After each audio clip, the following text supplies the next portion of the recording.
다 자리에서 일어나셔서 2021년 3월 14일 사순절 네 번째 주일 예배를 하나님께 드리도록 하겠습니다. 네, 오늘은 사순절 네 번째 주일입니다.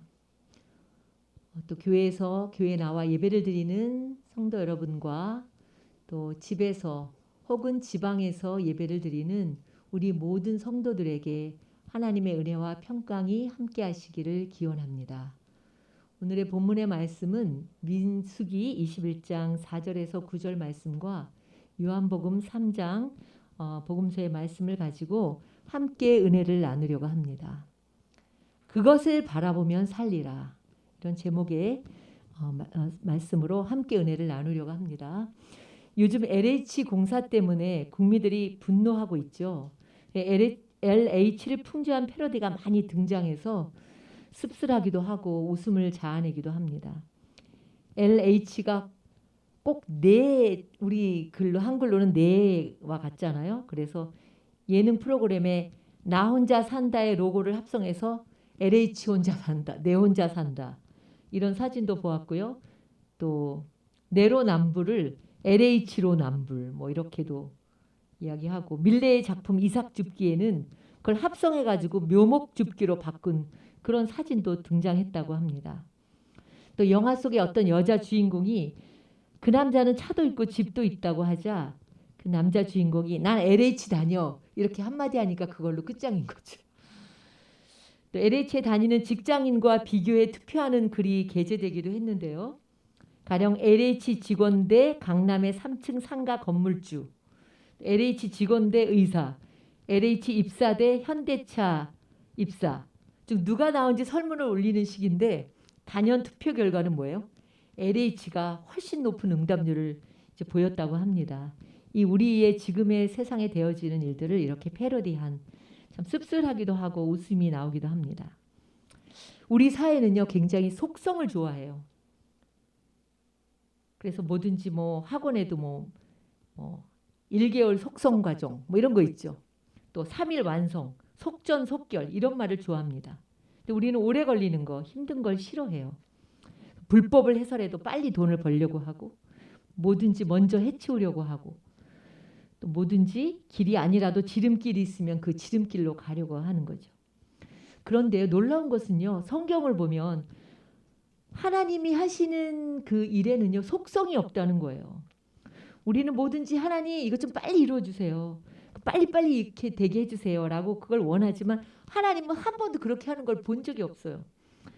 기도가 우리가 더디 이루어지는 것 같고 빨리 이루어지는 것 같지 않아서 참 이렇게 때로는 참 낙심도 되고 힘이 빠질 때도 있지만 근데 나중에 가보면 그것이 우리에게 가장 최선임을 깨닫게 되는 것이죠. 자연의 이치를 보세요. 봄에 씨를 뿌리고 여름이 지나고 또 비가 뿌려야죠. 장마가 지나면서 가을이 되어야 열매가 맺히게 되듯이 신앙도요. 열매를 맺는 데까지는 그만큼의 시간이 필요한 거예요. 신앙도 속성이 없어요. 물론 은혜는 받죠. 그리고 은사도 받고 구원의 은혜를 받지만 신앙이 성숙하고 자라나고 열매를 맺는 데는 그만큼의 시간이 필요한 거예요. 성경 인물 중에 제가 모세를 한번 예를 들어보겠습니다. 바로가 이제 이스라엘이 너무 번성하니까 남자아이들을 다 죽이라고 한 거죠. 그때 이제 바로의 공주에 의해서 그 모세가 이제 그 요단강이죠. 요단강에서 건짐을 받고 바로 공주의 아들로 입양이 됐어요. 근데 어느덧 세월이 지나서 성인이 된 거예요. 물론 누가 길렀겠어요? 친엄마가 그 요게벳이 유모로 들어가서 그 아이를 품에 안고 길렀으니 얼마나 그 동족의 이야기를 많이 했겠어요. 너는 바로의 공주의 입양한 양아들이지만 너의 피는 이스라엘 백성이야. 이걸 얼마나 심어줬겠어요. 그래서 어느 날 그가 왕궁 바깥으로 이렇게 나갔는데 자신의 동족들이 고되게 노동하는 그 자신의 동족들을 이집트의 그 사람들이 막 때리는 걸 본 거예요. 너무 화가 나서 이렇게 좌우를 살펴보니까 보는 사람이 없는 거예요. 그래서 그 이집트 사람을 쳐 죽여서 모래 속에 묻어버렸어요. 아무도 본 사람이 없다고 생각한 거죠. 그러나 세상에 비밀이 어디 있습니까? 또 그 다음에 동족끼리 싸우는 걸 말리다가 그들이 이야기를 하는 거예요. 그 동족들이 싸우니까 우리 동족끼리 너희들끼리 싸우면 안 된다 이렇게 말리니까 그들이 뭐라고 하냐면 우리까지 죽이려고 하느냐. 너 며칠 전에 이집트 사람 죽인 거 우리가 다 한다. 이렇게 얘기를 하는 거죠. 그 소문이 다 퍼진 거예요. 바로 왕에게까지 알려지자 이제 모세는 하루아침에 도망자 신세가 되어버린 거예요. 아무리 동족을 위해서 피가 끓고 그리고 이스라엘 백성들이 그렇게 고통당하는 것을 참을 수 없었지만 그 문제가 모세 한 사람이 하루아침에 해결할 수 있는 일은 아니라는 거죠. 아브라함도 그래요. 아브라함도 하나님께서 아브라함을 데리고 나가서 너 봐라. 너의 이제 자손이 하늘의 별과 같이 이 땅의 모래와 같이 그렇게 많아질 거라고 약속을 하셨지만 아브라함이 점점 나이가 드니까 조급해지기 시작한 거예요. 그래서 실수한 게 뭐예요? 그 기다리지 못하고 조금 더 기다리지 못하고 그 여종 하갈의 몸을 통해서 이스마엘을 낳은 것이죠. 그것 때문에 그 집안에 얼마나 큰 분란이 있었습니까? 지금까지도 이 분란의 불씨가 내려오고 있는 것을 우리가 볼 수 있습니다. 신앙생활에서는요, 조급함이 금물입니다. 오늘 민수기 21장 우리가 함께 읽은 그 4절을 보면 그들은 에돔 땅을 돌아서 가려고 호르산에서부터 홍해 길을 따라 나갔다. 길을 걷는 동안에 백성들은 마음이 몹시 조급하였다. 이런 말씀이 나와요. 이제 얼마 남지 않았어요. 가나안 땅에 들어가는 것이 아마 한 거의 38년 정도 걸었던 것 같아요. 출애굽 1세대는 다 죽었어요. 출애굽에 거기서 태어난 2세대가 이제 가나안까지 도착하는 데는 얼마 남지 않은 그런 때였는데 가나안으로 가는 가장 지름길이 어디냐면 왕의 대로라고 해서 그 왕의 대로를 통과해서 가는 길이었어요. 근데 그 왕의 대로를 통과해서 가려면 에돔 족속의 땅을 지나가야만 했습니다. 근데 에돔 사람들이 거절한 거예요. 가만히 보니까 이스라엘 민족이 훨씬 많은 거예요. 그러니까 전쟁을 일으켜도 싸워도 승리할 승산이 없었던 거죠. 그러나 하나님께서는 그들에게 싸우지 말고 에서의 자손들에게 준 세일 땅을 침략하지 말고 광야 길로 돌아가라고 말씀하시는 거예요. 이에 참 모세와 이스라엘 백성들은 아니 빠른 왕의 대로로 가지 못하고 왜 이 홍해길이라고 얘기하는 건 그 광야길이거든요. 우리를 또 험한 광야길로 다시 돌아가게 하실까? 이렇게 생각을 한 거예요. 그 길은 정말 척박한 광야였거든요. 완전히 다시 삥 돌아가는 길이었습니다. 그런데 하나님께서는 에돔과 싸우지 말고 너희들이 돌아서 가라. 이렇게 말씀하시는 거죠. 신명기를 보면 하나님께서 왜 그렇게 말씀하셨냐 하면 에돔이라든지 모압이라든지 암몬 사람들과 싸워서 그들의 땅을 빼앗지 말라고 말씀하십니다. 왜 그럴까요? 에돔은 누구예요? 그 야곱, 이스라엘의 형인 에서의 후손들이잖아요. 모압과 암몬은 누구예요? 아브라함의 조카 롯의 후손들이잖아요. 여기서 우리가 말씀을 통해 배울 수 있는 것은 형제끼리도 어떤 이해관계로 얽혀 있을 때 싸우지 말라는 거예요. 싸우지 말고 네가 그거를 잘 싸우지 말고 해결하라는 거예요. 오늘 형제끼리도 원수처럼 등지는 경우가 참 많습니다. 에돔이나 모압이나 암몬 족속들이요. 그 먼저 들어가서 차지했죠. 땅을 차지한 땅은 굉장히 풍요로운 곳이었어요. 다른 지역들보다 훨씬 풍요로운 곳이었지만 그들을 공격해서는 안 된다는 거예요. 그들이 그냥 얻은 게 아니라는 거예요. 그 가나안 땅에 크고 강한 족속들과 싸워서 차지한 거니까 그들의 권리를 인정해 주어야 한다는 그런 말씀인 거예요.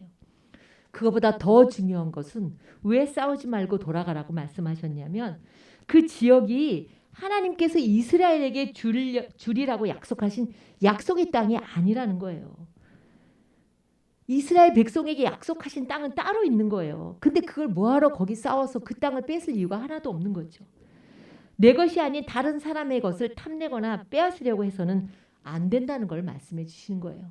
우리가 세상을 살다 보면 이런 일들이 있어요. 이해관계에 얽혀서 다툼을 할 수도 있고 또 뭔가 이렇게 갈등을 가질 때도 있습니다. 그러나 언제나 우리가 기억해야 하는 것은 내게 주신 것, 하나님께서 이스라엘에게 주리라고 약속하신 그 약속의 땅이 있는 것처럼 하나님께서 약속하신 나만의 기업이 따로 있는 거예요. 그래서 우리가 부러워할 필요가 없어요. 하나님께 각자에게 주신 기업과 각자에게 주신 분깃이 있다는 거예요. 열왕기상 21장에 보면 아하방이요. 이렇게 아하방이 어떤 왕이에요? 이스라엘 그 북이스라엘 중에 가장 악한 왕이죠. 그죠? 그 우상의 그 우상을 섬기던 그 나라의 그 딸을 데리고 와서 이세벨을 아내로 삼았잖아요. 근데 아하방이 왕궁을 이렇게 거닐다가 보니까 그 앞에 포도원이 하나 보는데 그게 너무 탐나는 거예요. 자기 것도 아니면서. 그래서 그거를 좀 포도원을 나한테 팔라 그렇게 얘기를 했더니 나봇이라는 사람의 포도원이었거든요. 나봇이 뭐라고 얘기하냐면 왕이시여 이건 안 됩니다. 이건 조상 대대로 내려오는 나의 기업이라는 거예요. 그러니까 왕이시여 이거는 절대로 왕에게 이 포도원을 팔 수 없습니다. 이렇게 얘기를 한 거예요. 아니 아합이 그 북이스라엘 그 넓은 땅 전체가 자기가 어디라도 가지면 될 텐데 해필이면 거기 왕궁에 누워서 낮잠을 자다가 그 포도원이 탐이 난 거죠. 남의 것이 탐이 난 거예요. 그래서 밥도 안 먹고 돌아 누워 있으니까 그 왕비가 이세벨이 이제 꾀를 낸 거죠. 꾀를 내 가지고 나봇을 죽여 가지고 그 포도원을 빼앗은 거예요. 근데 이게 얼마나 악했는지 하나님이 너무 화가 나신 거예요. 그래서 즉시 엘리야에게 말하셨어요. 너 빨리 아합에게 가서 심판의 메시지를 전하도록 명령하신 거예요. 그 내용은 뭐냐면 나봇을 죽여서 그의 피를 개들이 핥았듯이 아합 너도 이스르엘이라는 지역이 있어요. 거기에서 죽어서 너의 시체를 개들이 핥게 될 거라는 그런 메시지였습니다. 하나님께서 너무 화가 나셨다는 거죠. 이 약한 자, 힘이 없는 자의 그 억울한 죽음에 하나님께서 너무너무 화가 나셔서 그 엘리야를 통해서 넌 빨리 즉시 가서 이 심판의 메시지를 전하도록 명령을 하신 거죠. 사랑하는 성도 여러분, 그래서 우리가 살아갈 때, 이 세상을 살아갈 때 다른 사람의 것을 탐하거나 다른 사람을 부러워할 필요가 없어요. 하나님께서 내게 주신 분복이 있는 거예요. 내게 주신 기업이 있고 내게 주신 뭐예요? 가정이 있고 내게 주신 소중한 자녀들이 있는데 그것을 비교하고 그럴 이유가 없다는 것이죠. 이스라엘 백성들이 오늘 이 민수기 21장 4절을 보면 이렇게 돌아갈 때 굉장히 마음이 상했대요. 이 빨리 갈 수 있는 길을 놔두고 하나님께서는 왜 돌아가라고 하시지? 이러면서 굉장히 마음이 상하였다. 이렇게 말씀하고 있습니다. 이 영어로 보면 이게 뭐냐면 마음이 상했다고 한글 그 세번역으로는 표현하지만 영어 성경을 보니까 더 이상 참을 수 없게 되었다. 이런 말인 거예요. 또 어떤 번역을 보니까 낙담했다는 거죠. 용기를 잃어버린 거예요. 낙담한 거예요. 가나안을 지척에 놔둔 이스라엘 백성들이 매우 지쳐버린 거죠. 하루라도 빨리빨리 이 지긋한 광야 생활에서 벗어나서 가나안 땅에 들어가고 싶었는데 지름길을 놔두고 또다시 광야길을 걸어야 하니까 백성들이 더 이상 인내하기가 어려웠던 것입니다. 그래서 이들이 이제부터 모세를 원망한 거예요. 모세를 원망했다는 것은 바로 하나님을 향해 원망을 한 것이죠. 여러분 우리도 가만히 생각해 보세요. 언제 마음이 상하고 낙심이 됩니까? 언제가 낙심되고 여러분 이렇게 마음이 상해요? 내 뜻대로 내 원하는 대로 되어지지 않을 때 그때 우리가 낙심되고 마음이 상하는 거예요. 근데 그때 우리가 반드시 기약해야 하는 것은 그때 우리가 해야 될 일이 있어요. 아 정말 하나님께서 내 기도를 왜 안 들어주시지? 그리고 왜 내가 원하는 대로는 이렇게 이루어지지 아니하실까라고 생각할 때 우리가 가장 먼저 해야 하는 일이 뭐냐면 하나님의 뜻을 물어보는 거예요. 하나님 왜 빠른 길을 놔두고 이렇게 먼 길을 돌아가게 하십니까? 이러고 물어봐야 하는 거예요. 기도는 바로 내 뜻을 막 구하는 게 아니라 내 뜻을 이뤄달라고 구하는 게 아니라 하나님의 뜻을 묻는 거예요. 주님 내가 이 일을 하려고 하는데 하나님의 뜻이 무엇입니까? 아니면 주님 내가 이 일을 계획하고 진행하려고 하는데 잘 되지 않습니다. 혹시 하나님의 뜻이 하나님의 계획이 다른 곳에 있다면 저에게 알게 해주십시오. 이 기도가 맞는 거죠. 혹시 제가 잘못 구하고 있는 것은 아닙니까? 이렇게 그렇다면 저에게 깨닫게 해주십시오. 이렇게 기도해야 하는 거예요. 어린아이처럼 막무가내로 막 떼쓰고 밀어붙이는 게 아니라 그건 어린아이들의 기도죠. 뭔가 잘 일이 풀리지 않고 뜻대로 되지 않을 때에는 반드시 하나님께 물어보십시오. 불평과 원망은요, 하나님 앞에 대한 불신앙인 거예요. 백성들은요, 모세를 원망하고, 모세를 원망한 것은 결국 하나님을 원망한 것이죠. 어찌하여 우리를 이집트에서 데리고 나왔습니까? 왜 이 광야에서 우리를 죽이려고 합니까? 먹을 것도 없습니다. 마실 것도 없습니다. 이 보잘것없는 음식은 진저리가 납니다. 이렇게 이야기를 하는 거예요. 이 보잘것없는 음식이 뭐예요? 보잘것없는 음식이 하나님께서 광야에서 이스라엘 백성들에게 내려주신 만나를 이야기하는 거예요. 하나님, 이제는 이 만나도 지긋지긋합니다. 이거 먹기 싫습니다. 이스라엘 백성들의 원망이 얼마나 컸는지 우리가 알 수 있습니다.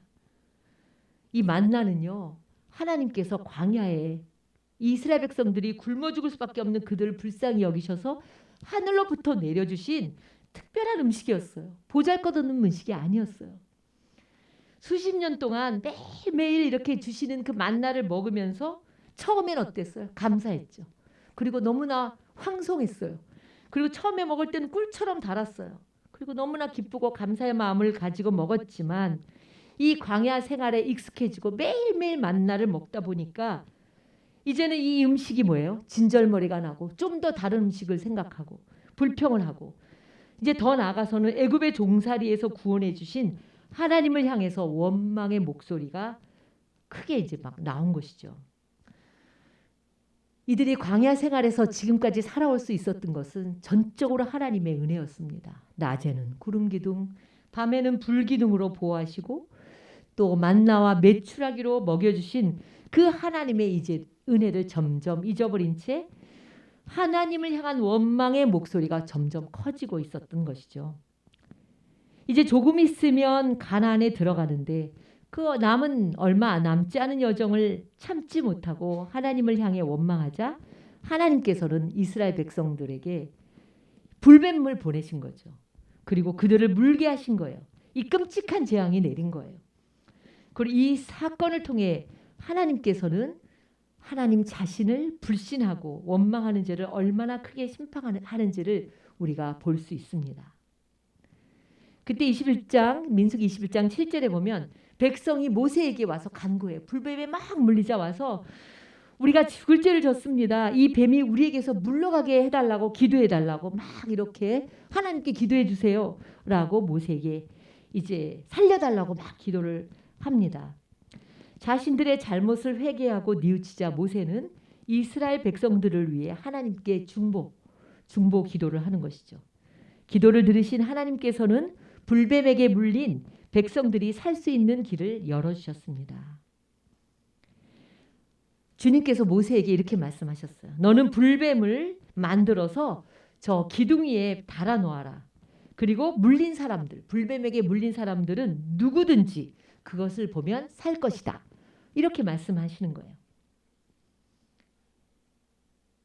불뱀에 물렸다면 해독하는 방법을 뭐를 어떻게 강에 가서 뭐를 가지고 나뭇가지를 태워서 어떻게 해라, 이런 해독하는 방법을 알려주셔야 하는데 웬 구리뱀을 바라보아야 살 것이라고 말씀하셨을까요? 여러분, 뱀에 물려서 뱀을 보기만 해도 지긋지긋한데 그 뱀을 만들어 가지고 그거를 기둥에다가 장대에다 달아서 그것을 또 바라봐야 살겠다고 살 거라고 말씀하시니 정말 이게 이해가 안 되죠. 납득이 안 돼요. 납득이. 근데 우리가 잘 이 말씀을 살펴보면 이들의 근본적인 죄가 뭐예요? 이들의 근본적인 죄가 불신이죠. 불신. 하나님을 믿지 못한 거예요. 그러니까 하나님께서는 너희들이 구리뱀을 보는 자마다 살리라는 그 주의 말씀을 주심으로 도무지 상식적으로 이성적으로 이해가 되지 않지만 그 하나님의 말씀을 그대로 믿는, 그리고 구리뱀을 보는 자마다 살도록 하신 것입니다. 여러분 가만히 생각해 보세요. 구리뱀 자체에 무슨 신비한 능력이 있겠습니까? 구리뱀 자체에 무슨 신비한 능력이 있겠어요? 사람이 만든 것인데요. 정말 중요한 것은 이스라엘 백성이 하나님의 말씀을 믿고 그 말씀대로 순종하느냐, 그것이었어요. 그게 중요한 거예요. 옛날에 보면 무슨 어디 기도원 저쪽에 기도원에 가면은 기도원에 이렇게 안수를 해가지고 물을 먹으면 병에서 뭐 나니까 그 물이 뭐 신비한 물이다. 사실 그 물에 무슨 능력이 있겠습니까? 이 구리뱀에 무슨 능력이 있겠어요? 하나님의 말씀을 믿는 자, 하나님의 그 말씀에 순종하는 자에게는 살아나는 역사가 나타난다는 것을 가르쳐 주신 거예요. 사랑하는 성도 여러분, 하나님의 방법은요, 인간의 방법이나 상식을 뛰어넘어요. 구리뱀을 바라보면 살고 안 바라보면 죽는다.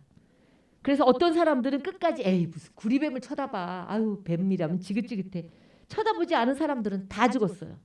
그러나 어떤 사람들은 내 생각이 안 맞고 상식이 안 맞아도 하나님의 말씀이니까 그것을 신뢰하고 그냥 쳐다봤더니 다 살아났다는 거예요. 오늘 본문에 나오는 이 기둥 위에 달린 구리뱀은요, 신약 성경에 기록한 십자가에 달리신 예수 그리스도를 예표합니다. 불뱀에 물린 자마다 구리뱀을 바라보는 자가 다 살아났듯이 오늘날도 십자가에 달리신 예수 그리스도를 믿는 자는 누구나 구원을 얻습니다. 이것은 죄인을 구원하시는 하나님의 방법입니다. 멸망하는 자들에게는 뭐예요? 십자가가 미련하게 보이는 거예요. 그러나 구원을 얻는 우리에게는 뭐예요? 그 십자가가 하나님의 능력이 되는 거예요. 고린도전서 1장 18절에 보면 십자가의 도가 멸망하는 자들에게는 미련한 것이고 구원을 얻는 우리에게는 하나님의 능력이라고 말씀하십니다. 하나님의 방법은요, 아무리 지식이 발달하고 인공지능이 발달하고 AI가 발달하고 이 시대가 많은 것이 발달한다 해도 하나님의 방법은 옛날이나 지금이나 똑같은 거예요. 십자가예요, 십자가. 그러니까 이 시대의 사람들이 현대인들이 보면 미련하게 보이기도 하는 거죠.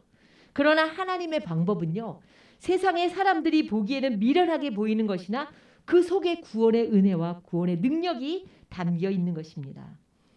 사도 바울은 고린도전서 1장 25절에서 이렇게 말씀합니다.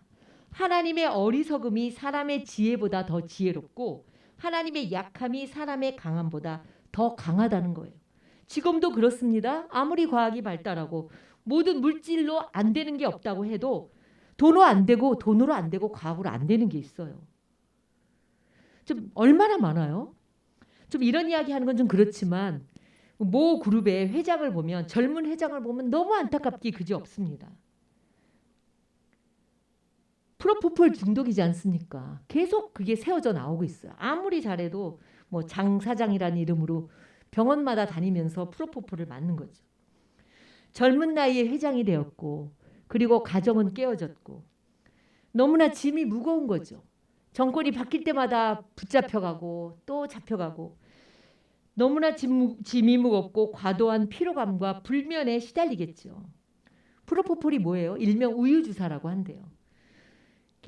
불면이 있는 사람들에게 숙면을 취하게 하거나 기분 전환의 효과를 가져오기 때문에 연예인들이 참 많이 맞죠. 그래서 걸려 들어가잖아요. 상습적으로 그 주사를 맞기 시작하면은 점점 그 주사의 양이 이제 뭐예요? 내성이 생겨서 더 많은 주사의 양을 맞아야 되는 거죠. 그러다가 이제 심장 기능이 떨어지고 호흡이 멈춰서 죽게 되는 거예요. 유명한 그 세계적인 그 팝스타 누구예요? 마이클 잭슨이 이 주사를 굉장히 애용했잖아요. 밀크 주사라고, 밀크라고 애칭으로 남용하다가 2009년에 사망했습니다. 현대 사회는요, 절대로 과학으로, 지식으로, 돈으로, 기술로 되지 않는 게 있어요. 그게 뭐냐? 마음의 병이에요. 사람들이 너무나 불안하고 또 불면증으로 시달리고 마음의 우울함과 어떤 여러 가지의 그런 것들 치명적입니다. 며칠 전에 방송을 우연히 보았는데요. 그 EBS에 참 좋은 프로그램을 참 많이 해요. 근데 김미경 씨가 나와서 하는 그 파란만장이라는 프로그램을 봤어요. 근데 제가 봤을 때 그 주제가 뭐냐면 나는 이혼한 가정의 자녀입니다. 그런 주제였습니다. 그래서 이혼 가정에서 자란 자녀들이 나와서 자신들의 삶을 이야기를 하는데 그때 서정희 씨의 딸도 나와요. 그 변호사인 그 서정희의 딸도 나오고 그래서 자신들의 삶의 이야기를 하는데 참 그 이혼한 부모로부터 받은 그 상처들이 자녀들에게까지 이어져 가는 걸 보면서 참 안타까운 마음이 갖게 됐습니다. 이거를 이 가족 치료에서는 세대 전수라고 이야기를 합니다. 이걸 끊어줘야 하는데 이걸 끊어주지 못하는 거죠. 근데 그 프로에서 한 몇 명이 나왔는데 28살 된 남자 청년이 아주 말끔하고 이렇게 좀 그래도 곱게 생긴 그런 청년이 하나 나왔습니다. 근데 앞에는 좀 잘 듣지 못했는데 어머니가 무당이었대요. 그리고 이제 어머니하고 이혼을 한 거예요. 그 누나랑 자신이 있는데 아버지는 아들을 키우고 이 청년을 키우고 누나는 엄마하고 살았는데 어느 날 엄마가 어린 누나를 아버지 집에 마당에다 버리고 간 거예요. 그리고 엄마가 아버지 재산까지 다 어떻게 하여튼 해서 다 없애고 너무나 이제 비참하게 된 거죠. 그 누나는 알바를 하면서 살다가 어느 날 머리가 아파서 병원을 갔는데 엑스레이를 찍었는데 엑스레이는 나오지 않았는데 CT를 찍어야 되는데 돈이 없어서 못 찍고 그리고 와서 계속 알바를 하다가 어느 날 쓰러져서 뇌출혈로 그냥 하루아침에 죽어버린 거예요. 이 누나가 이 청년의 엄마 역할을 하고 용돈도 주던 그 누나가 하루아침에 죽고 나니 얼마나 힘들었겠어요. 근데 누나가 죽은 뒤에 석 달 뒤에 또 아빠마저 갑자기 죽게 된 거죠. 졸지에 19살에 혼자 남은 겁니다. 그리고 지금 그 청년은 28살인 거죠. 9년을 혼자 열심히 살아오고 있는 청년을 보면서 야, 거기에 나오는 그 패널들이 그렇게 얘기해요. 한 가지 어려움을 겪어도 어려울 텐데 그 나이에 이렇게 여러 가지로 험악한 인생을 이 어린 시절에 겪으면서도 참 용기 있게 참 잘 살아왔다고 이렇게 이야기를 해주는 겁니다. 어떤 사람은 조금만 어려워도 목숨을 끊고 원망하고 불평하는가 하면 어떤 사람은 이렇게 저 어떻게 감당을 했을까 이런 어려운 역경을 겪으면서도 절대로 나쁜 길로 빠지지 않고 열심히 살아가고 있는 모습이 정말 박수를 쳐주고 싶을 정도로 참 대견했습니다. 그 청년이 크리스찬인지 아닌지 나는 알 수 없습니다. 근데 그 청년에게 꿈이 뭐냐고 물어보니까 저는 성공하는 게 꿈이 아닙니다. 그냥 평범한 가정에서 평범한 삶을 사는 게 저의 꿈입니다. 라고 이야기를 하는 거예요. 사랑하는 성도 여러분, 우리에게 주어진 이 평범한 일상이 어떤 사람에게는 정말 간절하게 바라고 원하는 것임을 우리가 기억해야 합니다. 그리고 지금의 삶에 없는 것보다 내게 있는 것에 감사하십시오. 우리 어린이 도서관에 보면 책들이 참 좋은 게 많아요. 애들 보라고 하지 말고 여러분이 한번 교회 왔다가 한 번씩 보세요. 저기 보면 빈잔인가? 반컵인가? 그 제목이 있잖아요. 그 책이 반컵인가? 그러니까 컵에 물이 이렇게 반이 남았는데 어떤 사람은 컵에 반이 그 제목이 뭐예요? 반이나 남았을까? 그러니까 어떤 사람 반이나 남았네? 이런 사람이 뭐야 반밖에 안 남았잖아? 이렇게 얘기하는 사람이 있다는 거예요. 우리가 보는 관점에 따라 다르다는 거예요.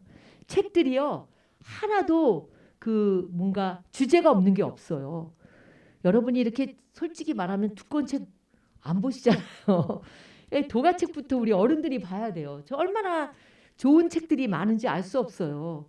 그러니까 우리가 그렇다는 거예요. 우리가 먼저 없는 것 가지고 원망하고 불평하지 말고 내게 있는 것부터 감사하며 살아가면 그것이 얼마나 우리 안에 기쁨으로 그리고 하나님께서 더 감사한 것으로 채워주신다는 거죠. 우리 모두가 세상이 광야예요. 광야같이 힘든 세상을 살아가고 있습니다. 때로는 살다 보면 불평도 나오죠. 원망을 하기도 합니다. 그러나 불평과 원망을 그치고 여러분이 하나님을 한번 바라보십시오. 십자가에 달리신 예수 그리스도를 바라보십시오. 그리고 그분을 바라보아야 우리가 이 광야 같은 세상 속에서도 길을 잃지 않습니다. 그리고 그렇게 주님을 신뢰하고 묵묵히 자기의 길을 걸어가는 자에게 하나님은 절대로 외면하지 않아요. 반드시 길을 열어주십니다. 민수기 21장 오늘 우리가 읽은 말씀은 아니에요. 16절을 보니까 이런 말씀이 나와요.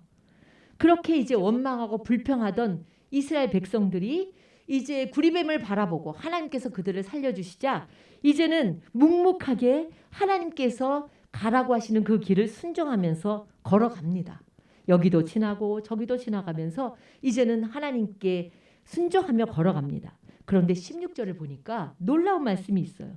그들이 그곳을 떠나서 부엘에 이르렀대요. 부엘은요, 주님께서 모세에게 백성을 모아라, 내가 그들에게 물을 주마 하고 말씀하신 바로 그 샘이 있는 장소예요. 부엘이 그 바로 샘이 있는 장소라는 거예요. 불뱀 사건 이후에 원망과 불평을 그치고 이제 한 걸음씩 한 걸음씩 하나님의 말씀을 순종해서 걸어가는 이스라엘 백성들에게 부엘이라는 곳에 이르자 하나님이 풍성하게 솟아나는 우물을 허락해 주신 거예요. 우리가 광야 같은 인생 속에서도 늘 힘든 것만은 아니에요. 우리가 믿음으로 순종하며 나아갈 때 때로는 하나님께서 이렇게 인생의 여정 가운데 부엘과 같은 우물을 발견하게 하신다는 거죠. 17절에는 이런 말씀이 나와요. 그때 이스라엘은 이런 노래를 불렀다. 샘물아 솟아나라. 모두들 샘물을 노래하여라. 우물들아 솟아나라. 너희는 그것을 노래하라. 그 부엘에서 솟아나는 우물 곁에서 이스라엘 백성들이 막 찬송을 부르기 시작한 거예요. 이스라엘이 이렇게 자기들이 알아서 찬송한 적이 홍해가 갈라진 이후에는 40년 광야 생활 속에 한 번도 없었습니다. 늘 불평하고 그랬지 찬송한다는 그런 그 말씀이 나오지 않습니다. 그런데 비로소 부엘에 이르니까 그 솟아나는 샘물을 보면서 부엘 곁에서 우물 곁에서 하나님을 막 찬양하는 그런 모습을 우리가 볼 수 있습니다. 하나님께서 원하시는 모습이 이런 모습이에요. 우리에게 원하시는 모습이 이런 모습인 거예요. 사랑하는 성도 여러분, 우리가 불평을 하기 시작하면 끝도 한도 없습니다. 그러나 마음의 불평을 내려놓고 지치고 힘들어도 이해가 되지 않고 너무나 나의 삶의 여정이 고난의 여정이고 또 길게 느껴져도 십자가의 주님을 바라보면서 묵묵히 나의 길을 걷다 보면 하나님께서 반드시 이 부엘의 복을 내려주실 줄 믿습니다. 여러분, 우리의 삶 속에 정말 부엘의 복이 곳곳에 숨겨 있는 거예요. 근데 우리가 자꾸 원망하고 불평하고 그리고 하나님의 그 인도하시는 길을 따라가지 않기 때문에 우리의 인생이 늘 광야가 연속되어지는 거죠. 사순절 네 번째 주일을 보내며 여러분의 가정에 이러한 부엘의 복이 그리고 부엘의 그 우물 곁에서 마음껏 주님을 찬양하는 그런 복이 우리 사랑하는 시민능교회 성도 여러분의 가정에 여러분의 삶 속에 임하기를 주님의 이름으로 축원합니다. 기도하겠습니다. 사랑의 하나님 아버지, 광야 같은 인생길에서도 우리가 언제나 십자가의 예수님을 바라보며 그리고 주님을 신뢰하며 묵묵하게 내게 주어진 그 길을 잘 따라갈 수 있도록 주님 인도하여 주시옵소서. 예수님의 이름으로 기도드립니다. 아멘.